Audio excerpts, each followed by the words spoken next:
Good evening, and welcome to Couch Conversations with the Doctor. Remember that this program is for informational purposes only, but we are here once again to instill in you that health is wealth.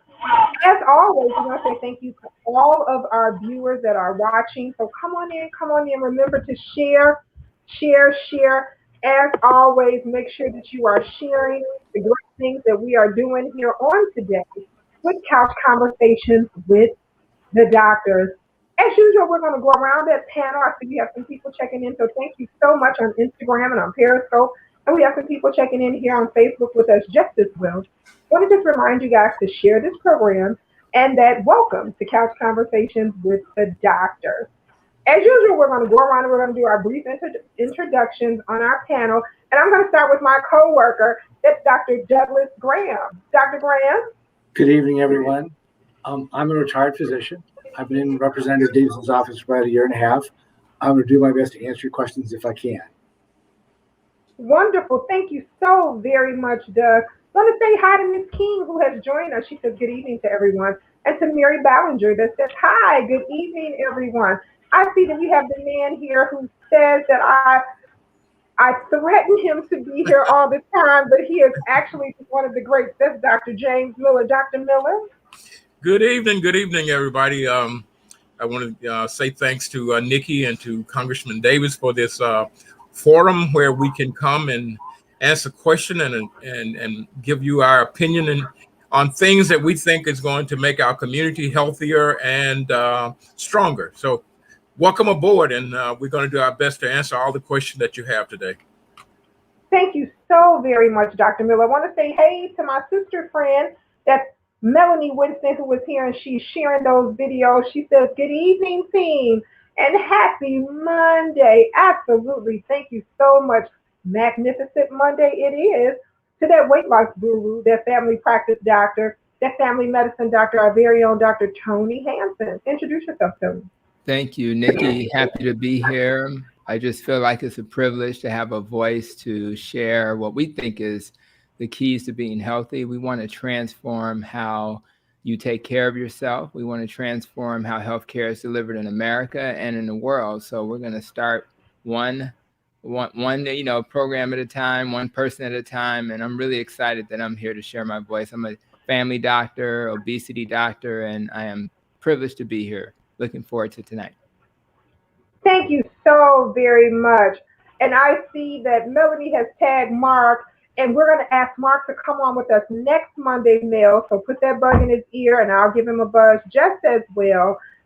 Our doctors will want to talk to him about some of the sports medicine and great things that have went on. And also, he is a great advocate for the vaccine, and he's a West Sider. So I know Dr. Hampton will enjoy that conversation just as well. Once again, the congressman is not able to be here right now. He may be checking in with us later. They had late votes today, so he is not here. And Dr. Terry Mason is on vacation, but he sent his notes that he misses everybody and he can't wait to see you guys back on next Monday. And before you guys start asking me, where is Dr. P? Dr. P will be here next Monday just as well. So no worries, they are all here with you. I see Jack Lynch has checked in and he says, good evening, team. To our special guest tonight that's here with us, and we know Dr. Maya Green will be checking in with us a little later. To our special guest that's here with us tonight, that's our very own sister, Ya, from CDPH. She's a community epidemiologist. We want to say hey to one of the best friends of the office. Why don't you introduce yourself to the community, Dr. Sister Ya? Yeah, can you hear me? So y'all introduce yourself. Are you frozen? Okay, so y'all may be a little frozen. Yes, can you hear me? We can hear you now. Go right ahead. We can hear you now. Oh, I hope not. I don't know. I just started talking. Can you hear me now? Yes, we can. Go right ahead. Hey, everyone. This is Sister Ya, your favorite community epidemiologist. And let me clear, tonight I'm representing tax. I'm representing tax, the Association of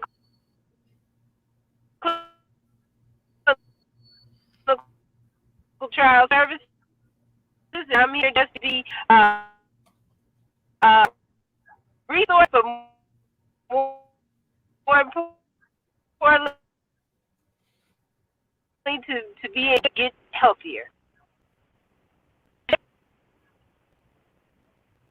Thank you so much, Ya. Hello? That's wonderful. I want you to get stationary so we can hear you because you're going in and out. So grab a spot and get stationary so we can hear you when we start the questions. Want to say hey to Virginia Knight that's here with us. She said, evening, everyone, and welcome for being here. We're just going to get started, I guess, and go right into some questions. Of course, you know that the floor is open to any of you who would like to send your questions to us just as well. But the floor is open if you'd like to type some of your questions in or send us any messages. But we'll go straight to some of the questions that we had.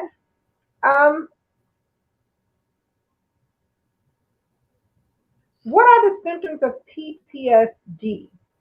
PTSD. What are the symptoms of PTSD?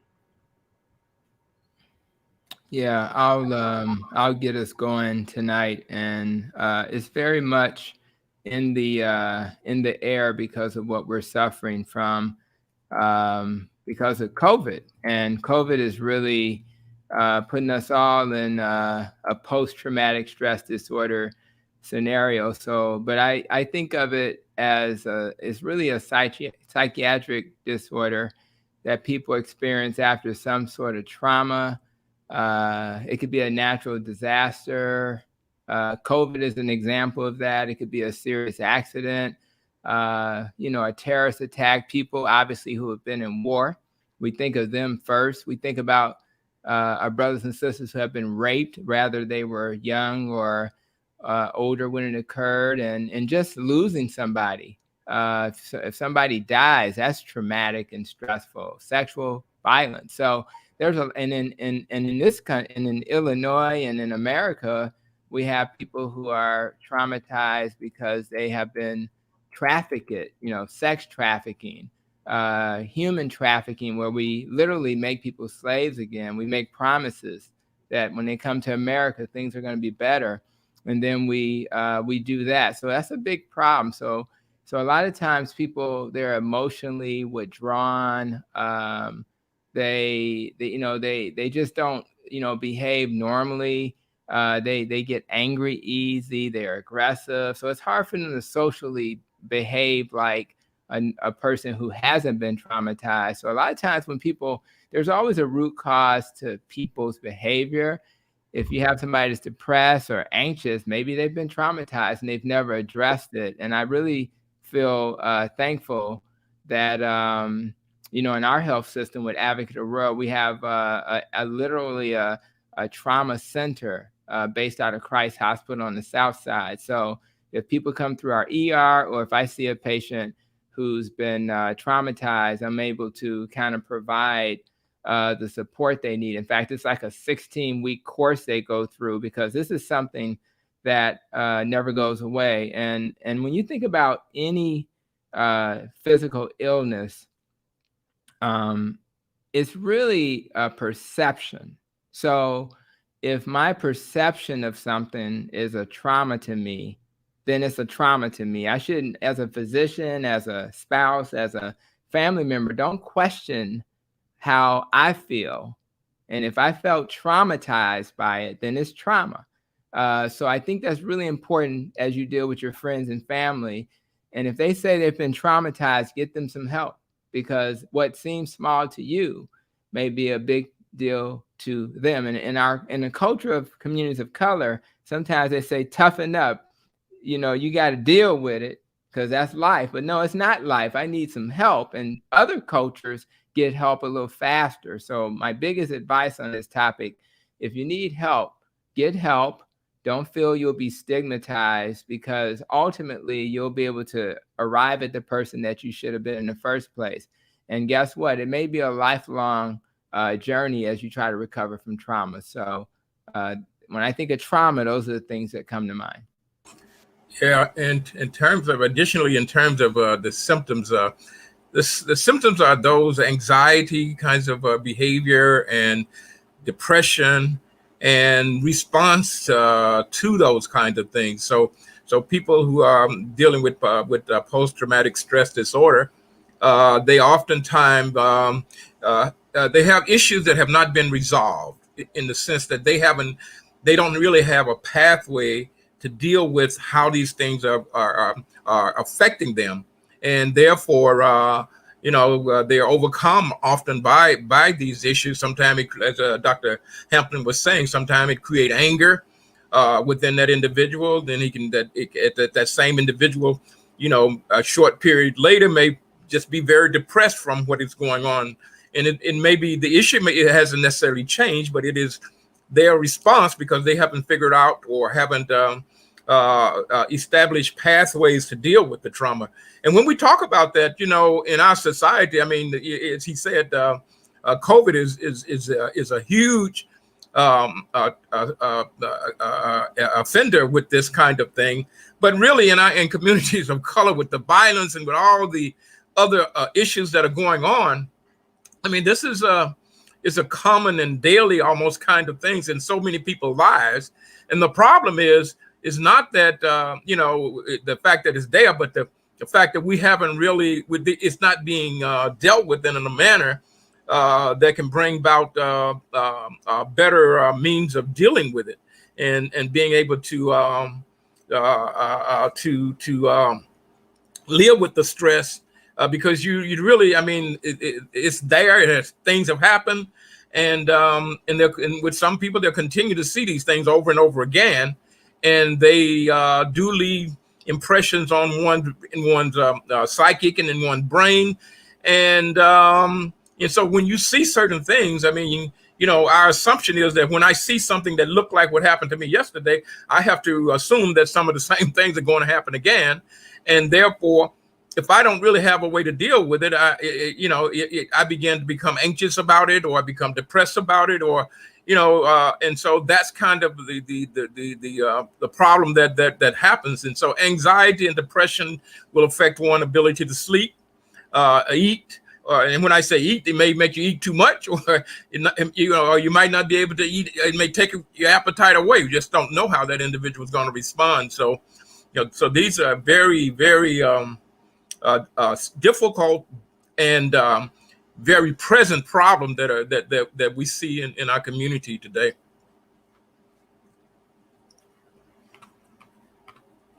You're muted. Thank you so much, Dr. Miller. Great. Michelle Garrison says hello to everyone. Linda Johnson says hello. Good evening, everyone. Hello, Ya. She also says, so true, Dr. Hampton. And they act out. Yes, Dr. Miller. I don't know, Doug or Ya, did you guys want to tap in on your thoughts on symptoms of PTSD, or you guys are okay?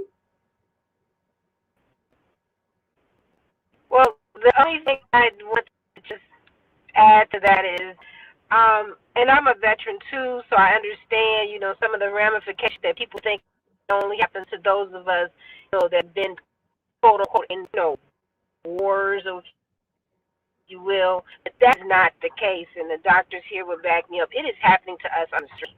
And so the one thing that I'm going to add that, instead of saying post-traumatic stress, I have written current traumatic stress, because I don't know if we're really getting out of it being post-factor. I think it's like almost, especially some of these young people who are experiencing some of the violence constantly, it's like, I don't want to say it's post no more. I want to say it's current traumatic stress, and we're having to navigate that in real time. Excellent, excellent. So I think we've answered question 2, but I just want to read it for the sake of the person who took the time to actually send it. And they said, can you have PTSD and you have never been in the military? And I think Dr. Hampton and also Dr. Miller touched on that. And even Sister Ya saying, yes, you can have PTSD without even being in the military. I don't think it's just tagged for people who have been in the military, but I love the fact that it's not just that acronym isn't just post-traumatic stress syndrome. It could be present traumatic stress syndrome just as well. So thank you guys so much. We'll move on to what is COPD and its symptoms. COPD, is that chronic pulmonary obstruction disease? I think, or pulmonary disease, is that it? COPD, pulmonary disease. All right. Yeah, chronic. I read sometimes. Yeah, it stands for COPD, chronic obstructive pulmonary disease, and it is a problem where the lung has decreased in its compliance, its ability to do what it normally does, which is to move oxygen and carbon dioxide in and out of the system. And so when it is not able to do that effectively, then one suffers from lack of adequate oxygen or an overabundance of carbon monoxide in their system, and so carbon dioxide in their system. And so and these things are chemicals, and they do have an effect on various organ systems in the body, especially your cardiovascular system. And in simple, I mean, most of the time, I mean, it's part of breathing. And if you can't take in the things that you need to take in when you're breathing, such as oxygen, you certainly will be going to become short of breath and experience some difficulty or feeling of deficiency in having the amount of oxygen that you need to have. So that's sort of what COPD is. Great. I'll add. I remember when people were walking around with those "I Can't Breathe" T-shirts, right? And that was because of, social injustice. Well, that's not as preventable, unfortunately, in our current society, but COPD can be preventable. I just had a conversation with our allergist, Dr. Michael Fogg, and I'll celebrate him in this moment because besides being trained at Harvard and Yale and Northwestern, places like that, he was the first African-American president of the College of Allergy in America. So I'm really proud to work literally down the hallway from him. So we talked about COPD and asthma and the environmental pollutants that can harm us. And so I bring up this ideal of prevention because in some cases, the environmental pollutants we can't control. If you live on the South Side, you're exposed to more pollutants than Streeterville. Let's keep it real. But tobacco use is definitely something that we can do better. Now, we've done better, but that's one thing that will put you at higher risk for getting COPD. And when you can't breathe, just like the T-shirt says, and you have a chronic cough and you're wheezing and you're making all this mucus because of the inflammation, and you may even wheeze, and you're just tired because you need to breathe so you can have energy, and you get the energy from the oxygen, which then goes to the mitochondria, and it turns into something that's useful, right? And so it's really important that we not only understand what this is and avoid smoking, but a lot of people don't realize they got pulmonary rehab. And what I want to say out loud is that if you have COPD and nobody's ever mentioned pulmonary rehab, that's something you should take advantage of, because it's almost like going to physical therapy for your lungs. And it's very helpful to challenge your lungs, just like in therapy. And then all of a sudden, maybe you can actually have just enough energy or just enough air to make it to church, to make it to the community center, to make it to your family's gathering. Of course, you're doing that safely, to do the things that you want to have the energy to do. So pulmonary rehab, if anybody's listening or if they have a family member, I would go to your clinician and say, does my family member qualify for pulmonary rehab? They generally require that you do a test called spirometry, where you have to blow, and they test how much air you can blow out in the first second. And if you qualify for it, you've done that test, that will be a great way to regain some of that function. I would also say if you have COPD and you are being asked to consider oxygen is not going to harm you. And it's probably the one thing that'll add years to your life. So I know it's not cosmetically cute to walk around with an oxygen tank, but it'll allow you to get out, do some stuff, and have the support you need. When I have patients, the last thing I'll say who have COPD, besides, telling them to eat a non-inflammatory diet where you reduce the inflammation from sugar and processed food, I also talk to them about things like ginseng, because that decreases bacteria in the lung. I talk about N-acetylcysteine. You may have heard of NAC. N-acetylcysteine is something we talk about with COVID, and it really does help our immune system. So I just wanted to bring those two things up. And common sense stuff like staying away from sick people and also staying away from stress. So I'll add those two. But COPD is in most cases a preventable disease.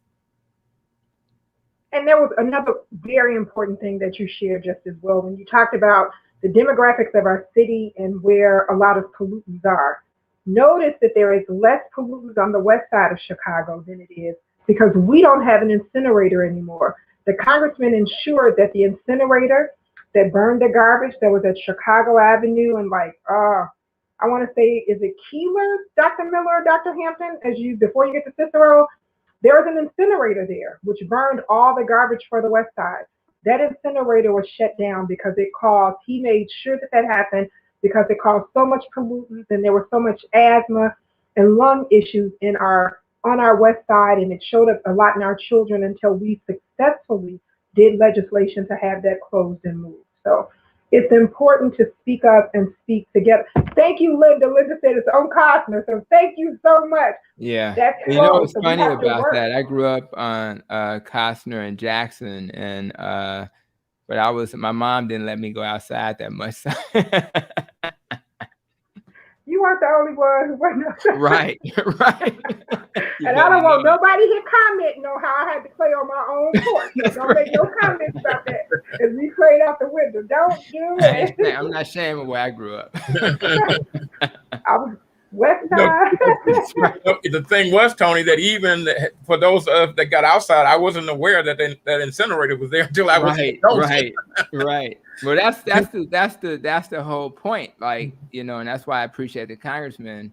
Most of the toxins in our environment we're unaware, and even if we were aware, it becomes normal. Yeah. We think it's normal to live around garbage and smoke and craziness. So I thank Congressman for acknowledging that that's not normal, and we can't expect our kids to be productive or expect our adults to show up every day for work if they're in an environment where they're going to have a flare of their chronic condition.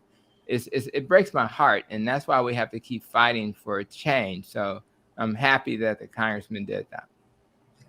Great. Question number 4 says, and it's kind of long.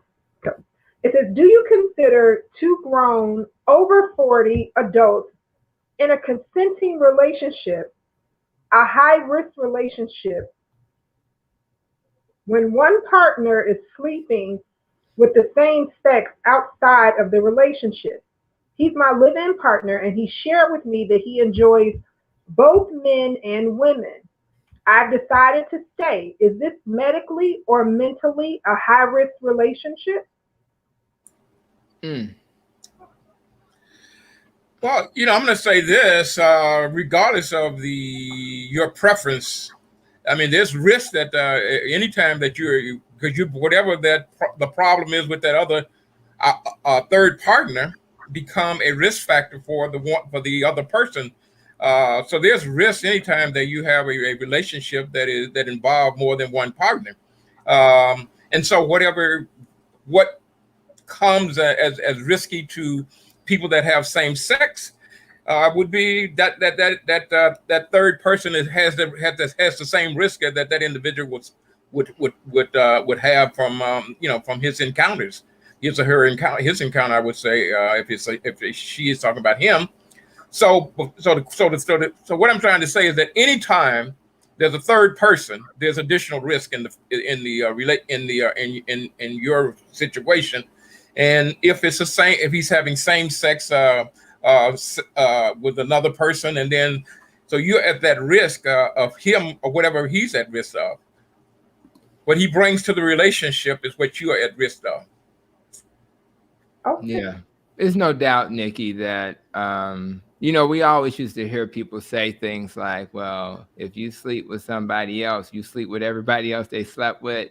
And that's kind of true. It's particularly true if they got something. Right. If they got herpes or something, then that's 100% true. So, I mean, obviously things come and go. If they had chlamydia 10 years ago, you don't get it. It's not still in the body. But the bottom line is, I think for me it's more, emotional. I'm not ashamed. I'm not like Ralph Transvan. I'm not that sensitive when he made that beautiful song. A man with sensitivity, right?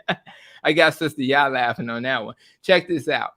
I don't know that I can sleep with somebody and not have an emotional attachment. Maybe I'm made different, but I can't. And another thing I've learned, even from a clinician perspective, it's hard to love two people at once, right? So you can think that's going to work for you. You may do it because it seems like it's the best out of the options that's left on the table, but you'll never feel whole. You'll never feel complete, and you'll always feel less than. So I would encourage somebody who's contemplating this to, do some soul searching. Are there people who are doing this successfully? Absolutely.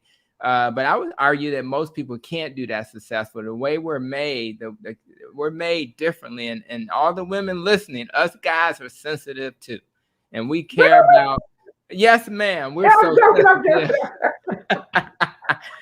Dr. Miller, Dr. Graham, some sensitive brothers.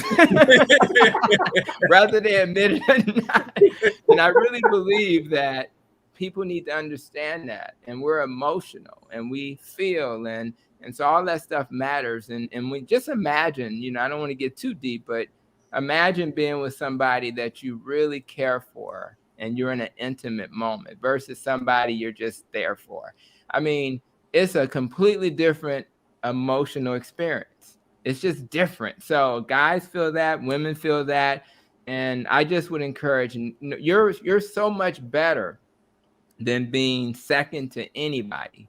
You got to look in the mirror and say, who am I? Am I really, and this is really how you think of yourself, right? Now, we have self-limiting beliefs that make us think these things, maybe because somebody abused us and we were traumatized, so our brain can't even see that we're better than we are. So we have to remove those self-limiting thinking. And what I always do is I put the bouncer in right here at the front of my brain. So when those self-limiting thoughts are trying to enter my brain, the bouncer is like, nah, you can't come up in here. And the best way to also do that is to listen to people who inspire you. Les Brown, Anthony Robbins, people like that who will inspire you. The hip hop preacher, Eric Thomas. Listen to these people, and then they'll remove those self-limiting thinking so that you won't even consider what was being considered with this question. You won't even consider it because you're so much better. So again, if you do it and you can do it and everybody, adults are consenting and they're happy, that's fine. But I would argue statistically, that's going to be unlikely. Thank you. Now, Yah, you have this look on your face. Y'all got this look. I love rough transit, yes, need a man with sensitivity.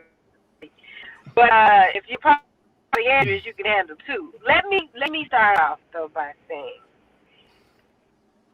this question is not really to get an answer. This question is this person is soul seeking. They're seeking something.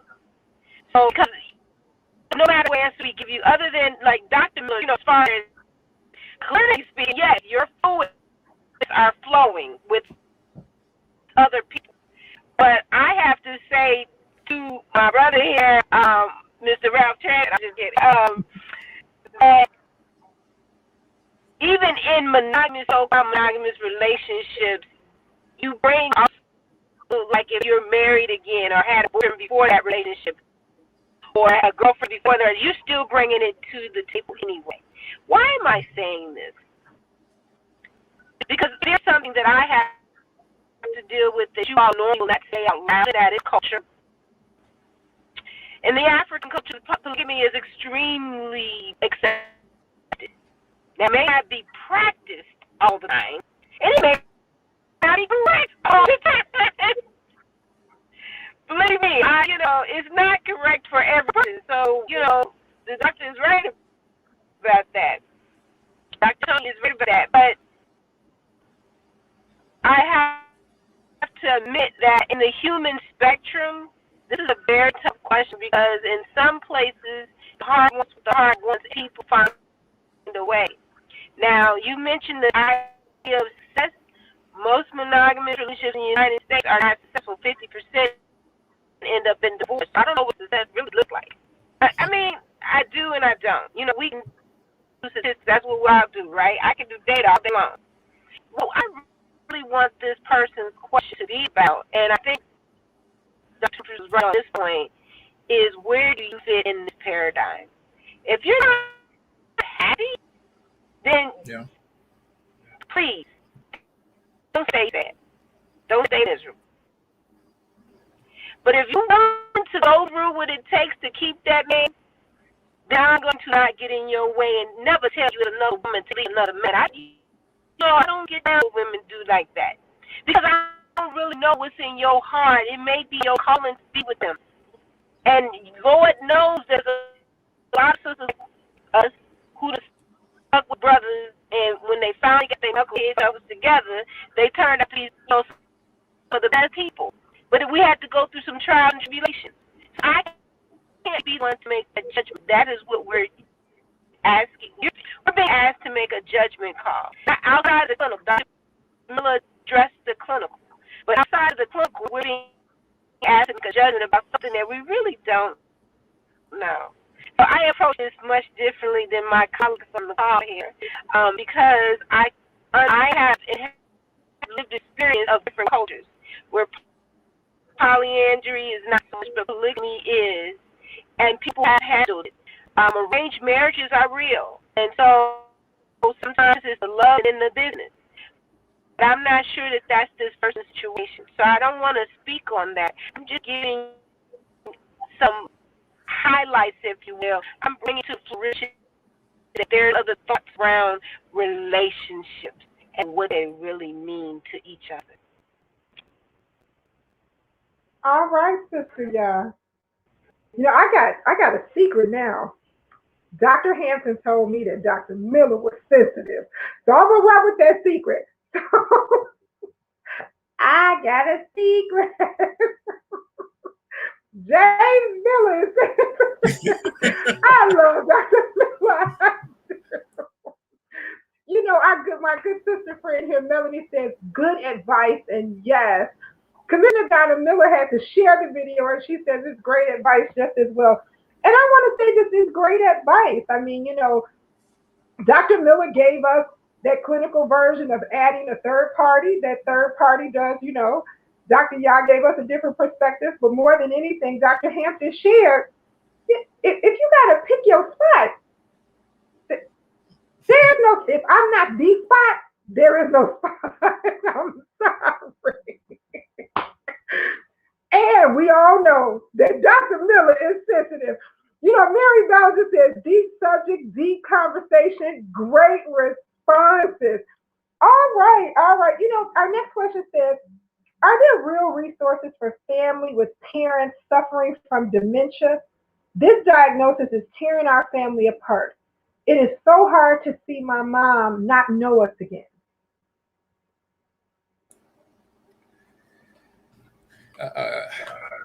There are organizations and there are people that are trained to help.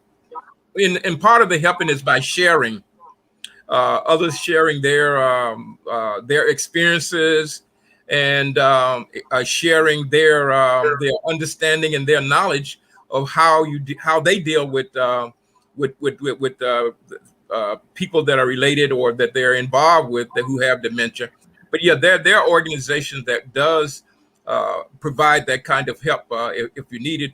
And also, in addition to that, people that are, especially if you're the caregiver of a person who have dementia, you're going to reach points where you just had all you can take and you need a break.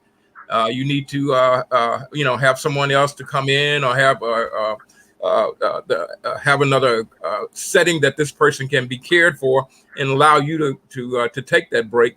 And so those things are provided through organizations that are associated with treating people with dementia.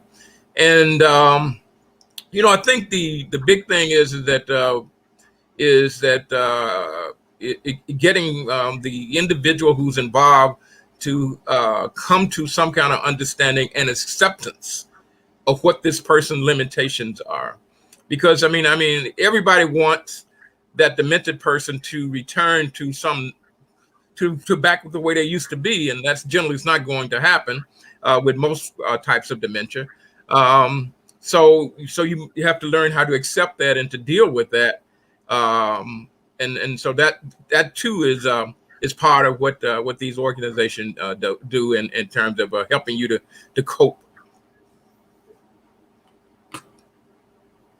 The comments I'd like to share are, I definitely have seen it in my own family, and not until you are with somebody with dementia are you fully understanding the impact it'll have as a clinician. And I'm sure Dr. Miller has seen this, and maybe even my colleague, Dr. Graham.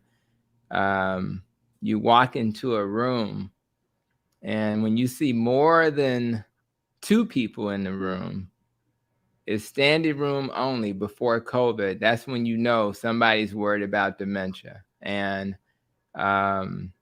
it's a frightening disease. And it's difficult for the average clinician to really know how to help you other than to refer you. Hopefully the health system has what we call a care manager, maybe a nurse who is kind of a social worker, and they can refer you to some of the resources that you're speaking of.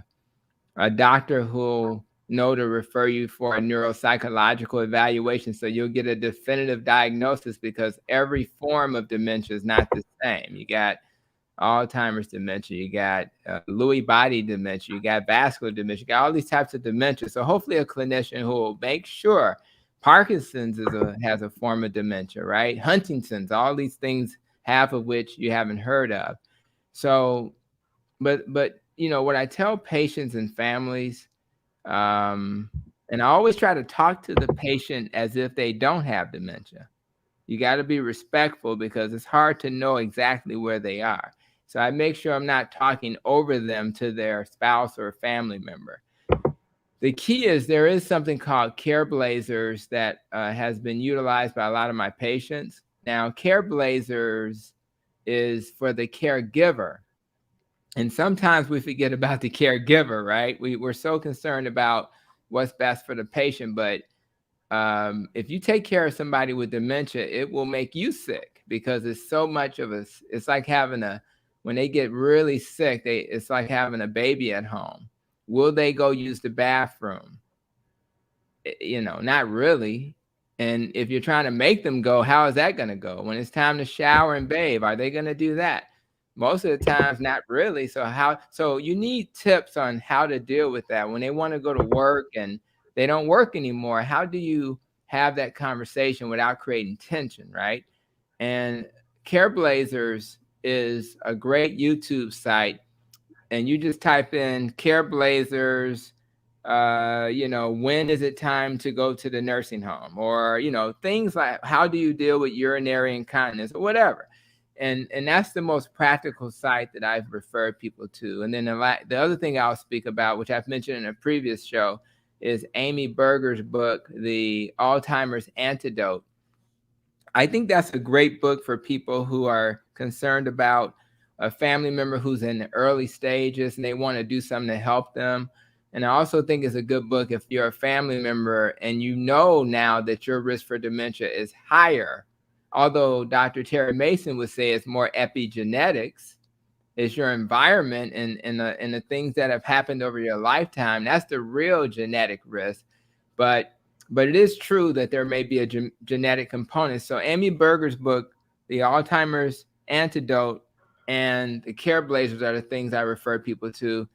And Amy Berger's book is helpful because it talks about how Alzheimer's dementia is a fuel supply deficiency. In other words, your brain is very smart and it knows that you want to give it energy via glucose or ketones. That's fat energy and sugar energy. But the sugar energy is dirty fuel. It's like that South Side skyline and we talked about pollutant. So when your mitochondria makes energy out of glucose, it makes a lot of dirty byproducts that then cloud your brain and lead to tangles and plaques and inflammation.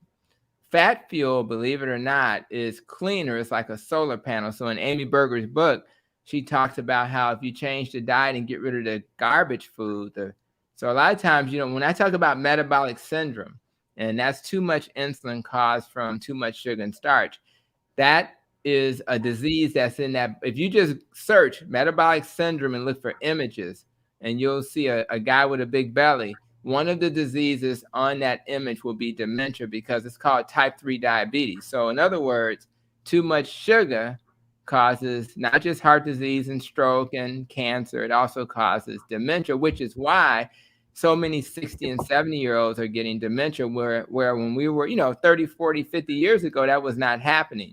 That's because we have an abundance of garbage food in our diet, and that's why our family members are getting sick. So I just want to, those two resources, one provides hope because if you get a demented person early and you change their diet and you do the right things, you may be able to slow that down, where the medicines really slow it down a little bit, but not enough to make you feel good about it. And then, of course, as you try to figure out how to navigate, get that other resource, which is the Care Blazer site on YouTube. Great. Doug, I want you to share those great resources you've been sending. So I want to add to what Dr. Hampton and Dr. Miller said. There are local community resources that you can go to. And one is to take a look at the situation. One is if you have a veteran in your family, the Veterans Affairs will provide support. If you're close to a hospital, you can approach a social worker, and the social worker in the hospital will be able to direct you to different places. And there are community organizations like Alzheimer's Association or the Alzheimer's Foundation of America. There's something called Elder Care Locator, and there's a website called alzheimers.gov, and they will also help you find resources for you and your family member. Simply fantastic. Let me add this. If you're a veteran, this is a big deal because the average, let's just say the family member needs to be placed somewhere. The veterans, you may find yourself an extra $1,500, $1,800 a month that can go towards their care that you wouldn't have had if you had not applied for that. So if you have a veteran in your family, you absolutely must make sure that they're being applied for. And you don't have to do it, before you go into a place. In fact, it may be better if they're already in a place because we know the need is there and they'll qualify easier. So consider being in a situation where if you have a vet, I don't care if they were in the military for 2 days, if they qualify as a vet, make sure, because it's expensive. I don't know if you guys have looked at the price tag, but oh my God, if you put somebody that you love in a place to care for them, price tag is not funny. We're talking about $3,000, $4,000, $5,000, $6,000, $8,000, $9,000 a month. It's a lot of money. So if you have extra resources, then maybe you can have them in a facility that you feel more comfortable with because you can afford a more expensive place. So just keep that in mind. But absolutely, I appreciate you, Dr. Graham, sharing those great resources as well. Thank you so much. I see Dr. Maya Green has popped in. Maya, I know you were listening. Are you okay? Did you want to comment or? No, I just want to just second what Dr. Hampton just said. That's it. Oh. And, thanks for letting me pop in, and say hi to everyone. I know you were coming. I know you were just a little tied up. It's good. Mm-hmm. Yeah, we're going to grab a question from Periscope. And the question says, I am wondering, if this recreational marijuana was really a plus, or was it to actually imprison the minds of our people of color? I have such a problem with my son. And here are some of the headlines that I read daily. And I've even been in this situation with him before myself. Marijuana sending more teens to emergency rooms. Marijuana facts. High potency weed linked to psychiatric episodes and mysterious vomiting. Emergency room visits spike over marijuana edibles. I've been in the emergency room 4 times with my son. This vomiting is out of control. These edibles are not safe. Can you please share your thoughts and what we can do? I feel this may be a gateway drug for our community.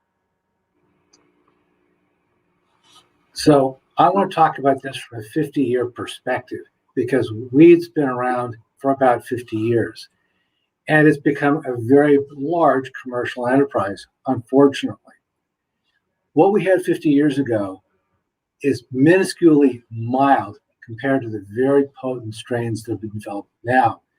And the other problem that we have with this is sometimes you're not getting straight weed that comes out of the ground, it's getting cut with other stuff. And that's one of the reasons why we're seeing so many problems. Another issue is anytime you burn something and you take it into your body, you're causing inflammation and doing damage.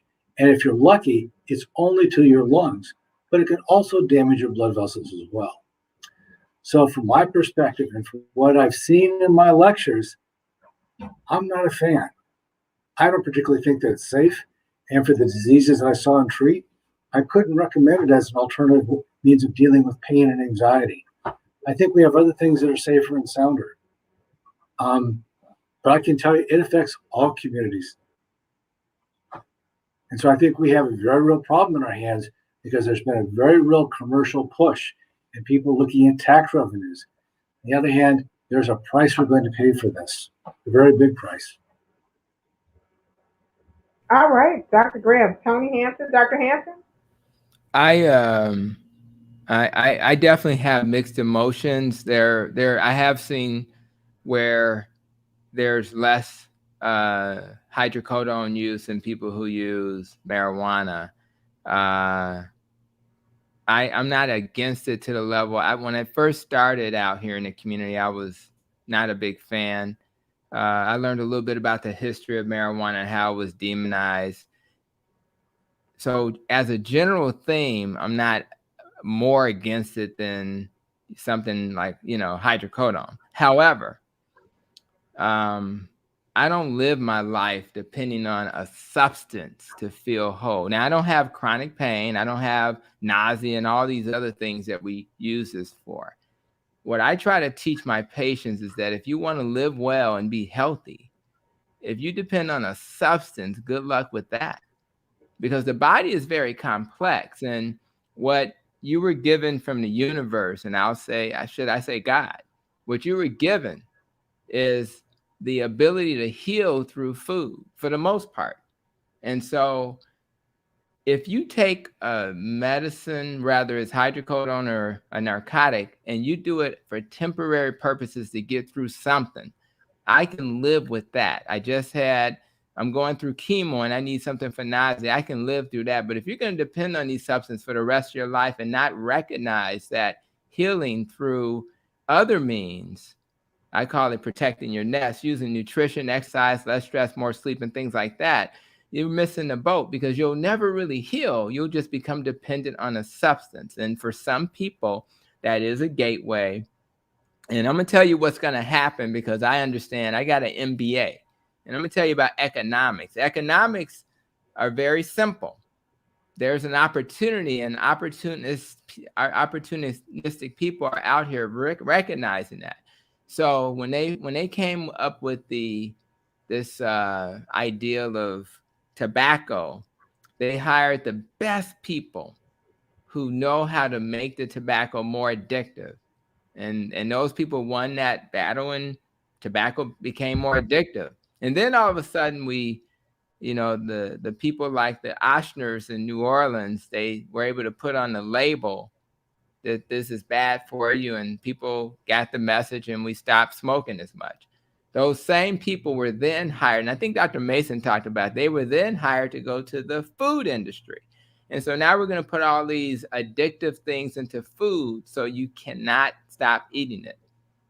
So now they're going to take those same experts from the food industry, and now we're going to send them to the cannabis industry, and we're going to make that stuff more addictive. So my prediction, and what they're saying from what I've heard from experts, is that they're going to make the most strong, potent, addictive form of marijuana that we've never seen. Therefore, is this good for our community? Of course not. Anybody with a brain, and I'm not trying to be dismissive or, illogical, just dismissive of this. It's clear that there are other ways to heal people. Again, if it's temporary and it's an alternative to hydrocodone, which kills about 40,000 people a year, by the way. And that's why initially I was more favorable to cannabis, because I'm thinking, well, I'm not hearing about people dying of cannabis at the rate of hydrocodone and oxycodone, so maybe that's better. But I don't want any of my patients or any of my community members to depend on a substance.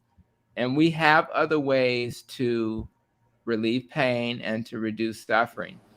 I think the last thing I'll say is that we do have a dysfunctional health center, a health system. And because we have a dysfunctional health system that doesn't know how to help people, we are probably dependent on this stuff because we don't know what else to do. But the reality is there are way more ways to deal with chronic disease than throwing these substances at it.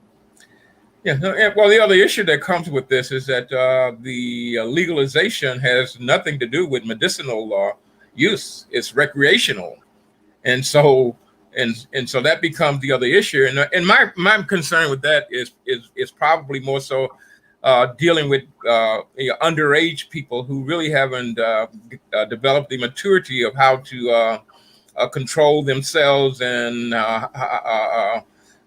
getting. Overusing marijuana or cannabis in a recreational way. What I'm saying is that they're not addressing any kind of illness. They're not addressing any kind of particular problem that they're aware of. They're addressing it for recreational use to feel better, just in general, for euphoria.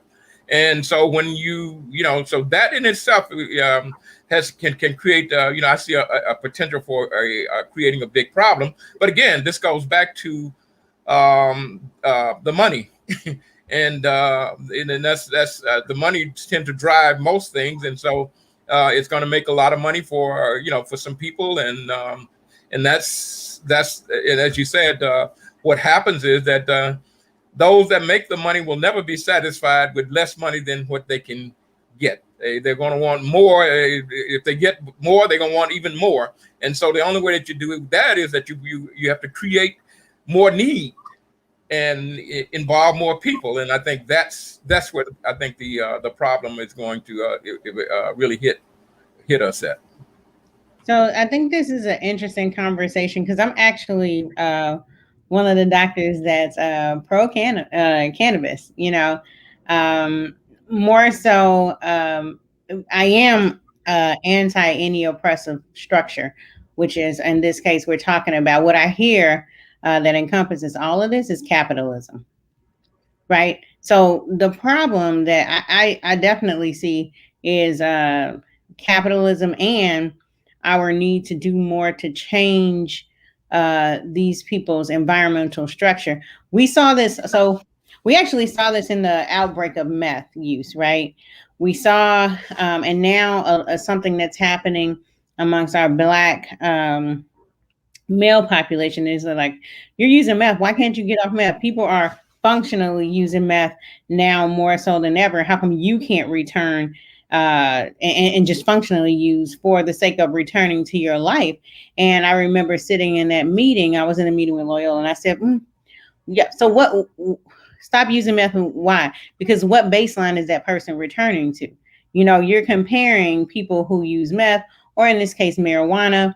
You can pick cocaine, like sugar, food, to cope with environmental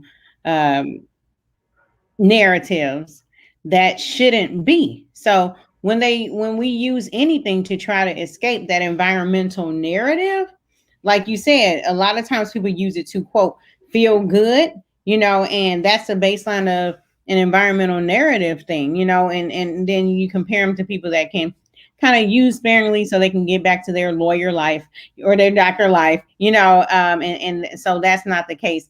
I will name that in this, our country has a history of taking things that have been medicinal for years. Okay, so when you unpack the history, this was medicinal before we even, So what they did with Marinol and different kind of is they took it, packaged it in a pill, and now they want to sell it. And now.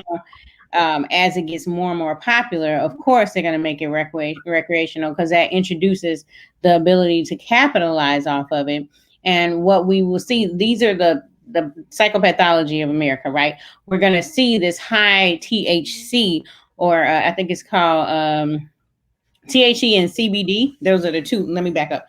Two parts of marijuana, right? You have the cannabinoid and you have the tetrahydrocannabinoid, right? So, and the THC is the part that's psychoactive, right? So you're supposed to be within a certain level. If you sell it recreationally, if you sell it, medicinally, there are different levels you're supposed to be at. And then we see an influx of high THC strains or high THC gummies, high THC in certain populations, just like we saw the influx of heroin, crack when it was cocaine in other areas in our communities, right? And so this goes back to capitalism and actually strategic oppression, that we can dance all around it. We can say it's marijuana. We can name it a lot of other things. The bottom line is we need to address the strategic oppression, the environment that's strategically created, and then the influx of the high THC marijuana products as an option for people to escape the environment that was intentionally created. So and so I think that takes the judgment or blame off of the people in their environment and addresses things where they need to be addressed, which is structural oppression through capitalism. Awesome. Okay. Right before I move to our next question, I want to say to the 17 people who keep texting me about this cup I got here. Yeah, this cup, asking me what am I drinking. It is sugar-free tea. First of all, I am not afraid of Dr. Hampton because they think I'm afraid of you and they think I'm hiding it because they think it's sugar in it. I'm not afraid of Dr. Hampton. It is sugar-free tea. I am being true to me, so it is not sugar-free tea. And if you and as you can still see, I'm sticking to keto, but you can ask Dr. Maya. Her and I were at breakfast the other morning. I was the only person at the table just eating bacon. So I am true to my keto because I need some more off and I'm trying to do some things. So stop texting me about tea with no sugar in it on some ice. Y'all should try it. It's not that bad. If you drink it long enough, it is again to taste really good. So just get some and move on. Linda Johnson says it's a gateway drug, always has been, but it's a money maker.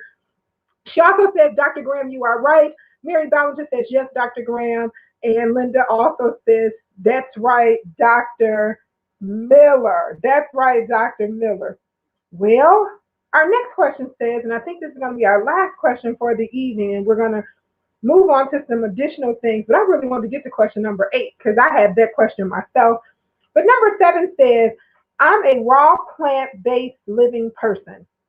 I've been this way for over 30 years since I was 20. I'm a runner. I'm in great shape. I exercise daily, no meds. However, in the last 6 months, I began to have some problems with my right knee. I haven't hit it or injured it or anything. My doctor keeps telling me it's inflammation, but my lifestyle doesn't intake inflammation.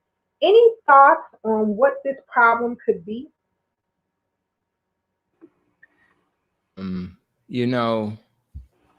This is the biggest, let me tell you one of the biggest lies we've ever been told, that a specific diet is the best diet for everybody.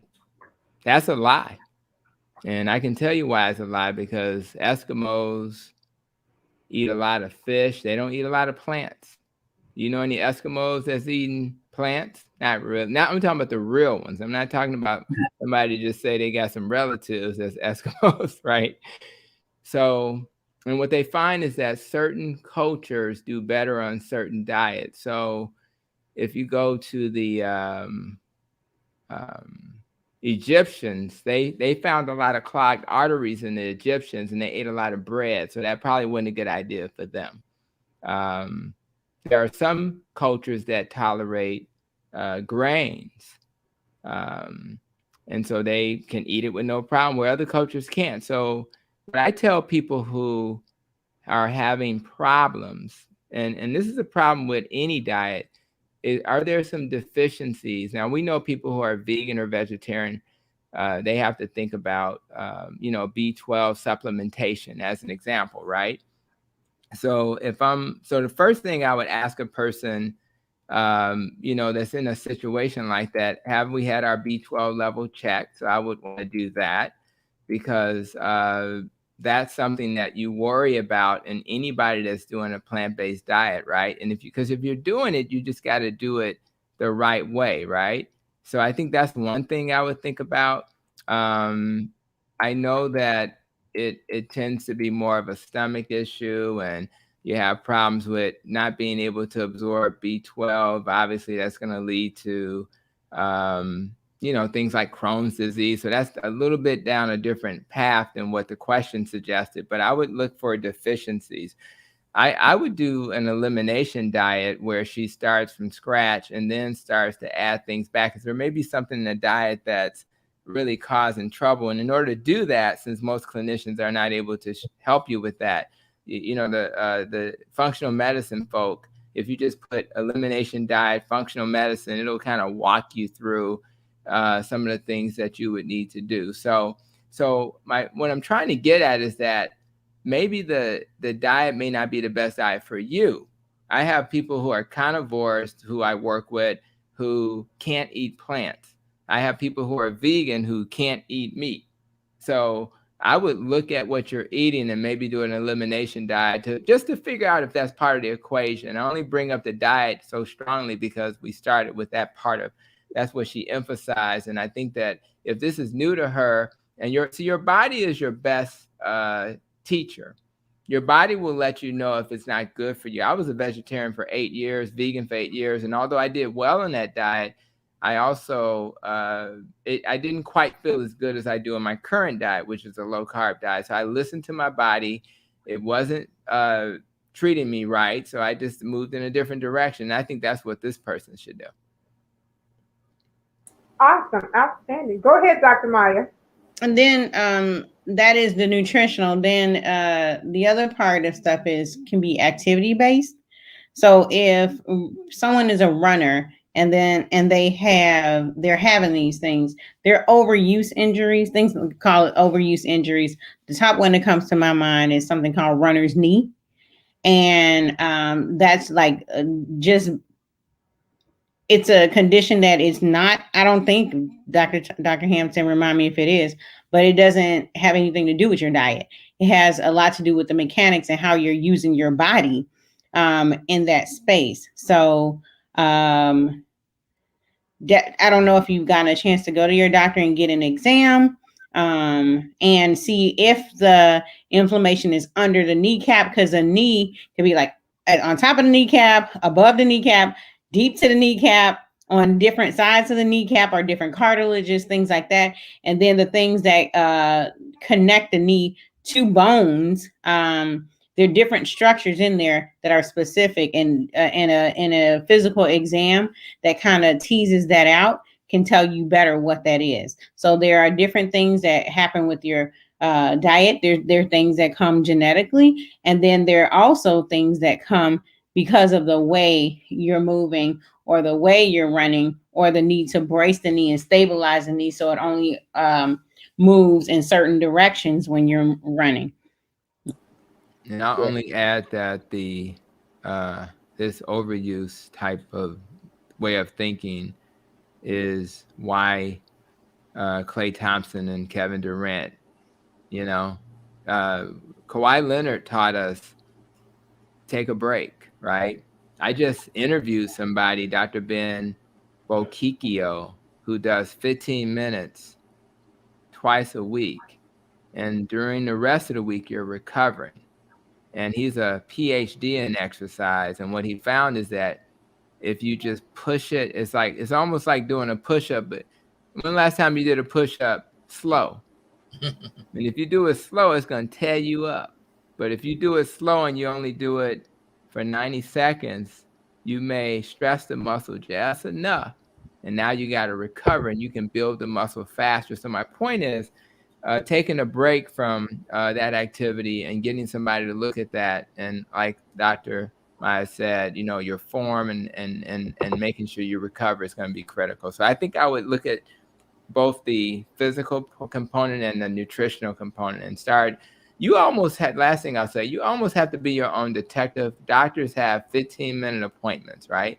So you almost have to come to them with 2 or 3 nuggets. You got to do your own research, because when doctors get into a point where it's not an obvious solution and they can't just throw a pill at it, with all due respect to my colleagues, what happens is they just kind of they don't help you solve the problem, and you have to be a detective.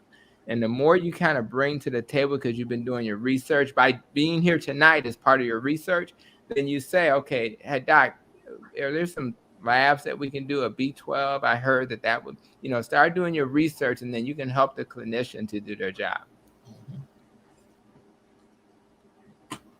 Simply fantastic once again. And I know you guys hate to hear me say this, but it's our time. So I know you guys hate to hear me say this, but remember to join us right back here. Same that time, same that channel on next Monday. As always, we go around the table and we ask your thoughts until next Monday. So we're going to start with our special guest, and we're going to ask Sister Ya if she could share if there was something you wanted to tell the listening audience of what you think they should concentrate on, what they should do, what should be their food for thought until they join us again on next Monday. What would that be, Sister Ya? So I think Sister Ya may be just a tiny bit frozen, and we'll come back to her. I'll go with Doug, my coworker, Douglas Graham. Your until next Monday. So I was surprised and disappointed to learn today that now the pediatricians are concerned about their young patients who've got COVID, and many of them are becoming long-termers as well. So all I can say is it's not enough to get ourselves vaccinated. We now do need to get our children vaccinated as well. They're just as much at risk. And this is the problem I've had with the broadcast media as I've covered this. We get sensational news to start, but we don't get something that's comprehensive, detailed, and well-researched. So please be careful when you hear about breakthroughs or new developments. Give it some time to fully develop. Awesome. Dr. James Miller, you're until next Monday. Okay. I will just say that, as we introduce new discussions on new topics, the thing that is always, we want people to always see that whatever the information is, it's given to you so that it stimulates your thought process, and that because you have to begin to whatever, as Dr. Hampton said, when you go to see the doctor has a certain amount of time to spend and to advise you, but part of that process that he or she is also attempting to do is to stimulate you to do research, to get some sources that are credible sources in terms of giving you direction and information that you need to use in terms of making your decision about keeping yourself healthy as you possibly can. So what I'm trying to say here is don't just put everything in somebody else's hand. Make certain that you serve your role in your process of your health as well. Absolutely, absolutely. Dr. Maya Green, you're until next Monday. Okay, family. Until next Monday, we see what the Delta variant is doing. We, have an opportunity to use what we saw with the last surge and apply it to this one. It's time to really have the conversation with your families. Kind of know that what we're seeing in Chicago, particularly listed, is a collaborative of all neighborhoods of Chicago, and that variant protection may not be and the immunity protection may not be applicable necessarily in your neighborhood if you haven't got not the 70, but there are internal talks that are going to come out. They're saying 85, which we already knew. Sorry, Nikki, because there's nowhere in history that any virus had a 70% herd immunity. I think we said that on this call a long time ago when they came up with 70%. I was like, I ain't never seen 70% for any virus in history. All right, coming out the pike, 85. Okay, now we're talking about it. And if 85% of your community and the places that you are going aren't vaccinated, then you're not at herd immunity. And if you don't know, just like HIV, if you don't know the status of the vaccination status of those around you, you don't know if you safe. Keep yourself safe, tribe. Till next Monday.